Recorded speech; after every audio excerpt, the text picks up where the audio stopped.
नमस्कार, आज हम देख रहे हैं एससीएस न्यूज। हम कमलेंद्र झा खबर की शुरुआत करी और सबसे पहले बात करी मुख्यमंत्री नीतीश कुमार के अति पिछड़ा सम्मेलन के, जो कि सहरसा में आयोजित हुए। सम्मेलन में मुख्यमंत्री के साथ कई मंत्री से शामिल हुआ। सहरसा के पटेल मैदान में जदयू की तरफ से आयोजित अति पिछड़ा सम्मेलन कार्यक्रम में बिहार के मुख्यमंत्री नीतीश कुमार शिरकत के लेने दौरान कई मंत्री से कार्यक्रम में उपस्थित छला। ओते मंच पर मुख्यमंत्री के स्वागत आपदा प्रबंधन मंत्री दिनेश चंद्र यादव के कार्यक्रम के सफल बनावे के लिए हजारों के संख्या में लोग बढ़ चढ़ कर हिस्सा लेलन। शांतिपूर्ण तरीका से सब मुख्यमंत्री के सुनलन। दौरान मुख्यमंत्री के काला झंडा से दिखाल गया। सहरसा से शमसुल दोदा के साथ सरफराज खान की रिपोर्ट।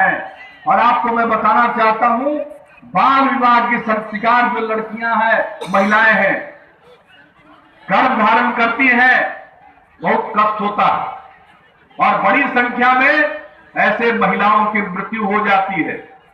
और दूसरी तरफ अगर बच्चे पैदा होते हैं तो बौनेपन के शिकार होते हैं, वो बहुत नाटा होता है और उसके अलावा कई तरह की बीमारियां होती हैं, उसको नाटापन भी होता है, मंद बुद्धि के शिकार हो जाते हैं।